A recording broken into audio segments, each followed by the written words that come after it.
Welcome to the Non-for-Profit Showcase, where we highlight the great work and accomplishments of nonprofits. I am your host, Rashanah Baldwin.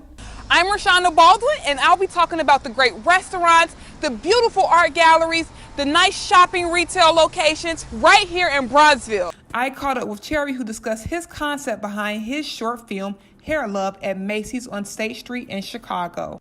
After this break, we'll be back to highlight another great nonprofit whose efforts make this world a better place. I'm Rashanah Baldwin, and I will be talking about Women's History Month and the women who contribute to the great history of this country. I am your host, Rashanah Baldwin. Our first guest is my block, my hood, my city, Jamal Cole. Harry Lennox, how are you? You're doing great work. I mean, your resume is impressive. Most importantly, you have two major projects. Good morning, Corey Mays. How are you? I'm doing good. How you doing? Super fabulous. You are a retired NFL player. Thank you for your service and your ministry. It's raising awareness and letting people know the groups are out there. Well, thank you so much. We will definitely check out your website. I appreciate your mission. Absolutely. Thank you. I'm Rashanah Baldwin, your host, and we'll be right back. So tell us, what are some of the initiatives and programs that Union Impact does? And currently your mission is based on faith. Can you tell us more about some of the programs and initiatives that you all are doing?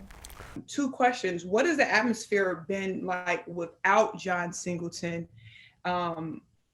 there? And when civil unrest was happening, how did you all channel or use that frustration, anger, whatever you was feeling into season 4, especially with the history of the story and the drugs and how the U.S. started all of this?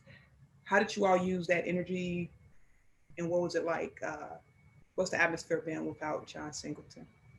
Around that same topic, I want to shift somewhat to the word of defunding the police. React to that. Defund the police. I mean, it's clear.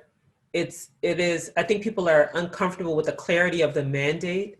It came up out of the uprisings. Great to be talking to you, and congratulations. You're doing a great job with your community outreach, your show here. So thank you. The African American Museum of Performing Arts.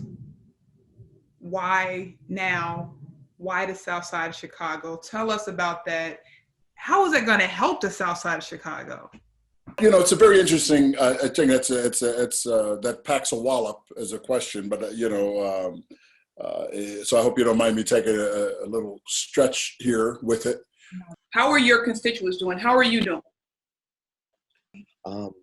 I'm doing well. My family's doing well. We had a little bit of a scare in my office about 2 weeks ago. One of my employees tested positive for COVID-19. What do you believe the new normal will be like for your colleagues in City Hall in terms of how you run your ward? Well, you know, the good thing about all of this, my colleagues and I have a lot more conversations going back and forth on a daily basis. Your title is the Illinois Cannabis Regulation Oversight Officer. Tell me what exactly you do and a little bit about your experience and background. Of course. So the Cannabis Regulation Oversight Officer is the only position written into the statute that Illinois had to legalize cannabis. Community leader Rashanah Baldwin, who says what came after the incident wasn't just about a shooting. I applaud the efforts of individuals, whether it's the Inglewood Political Task Force who came out there and controlled the situation. I applaud the efforts of Teamwork Inglewood. I applaud the efforts of Not Before My Parents, who are really working to foster these better relationships with the community, with the police. What do we need? We would love for the mayor, we would love for the superintendent to talk to authentic community leaders like myself, not the ones who are jumping in front of the cameras to get some quick sound bite. Inglewood needs a lot. We need the basic 4 to 5 things that make a community thriving. Because Inglewood has so much going on. It's an innovation of a great community. We have so many assets in the community that no one's highlighting. Everything that's happening in Inglewood is always good, in my opinion. But I want to first share. The next question, with so many people calling now for defunding the police department, I know something that your group does really well is try to bridge that gap, bridge that community gap between law enforcement and people in the community. With all the tensions we're seeing right now, do you think that's still possible, and how do we get there? I absolutely think it is possible to still build a great relationship with the police. I think when people say defund the police, me specifically, we're not saying we want to have you not show up to help us. We think that you need assistance to better serve our community. Kind of startling statistic that jolts even longtime residents, including Rashanah Baldwin. She grew up in a world much different than the Englewood that often appears as a backdrop for crime stories on local television news. I will watch TV and say, you know what, that's not the same community I grew up in. That's not the same block that I remember. We're doing great things in the community, but we don't get the positive coverage that we need. So I want to combat the negative with the positive, because I think when you keep highlighting negative, it's like poverty porn. You're giving a bad guy more PR press. What about highlighting the good in Englewood? What's next for you?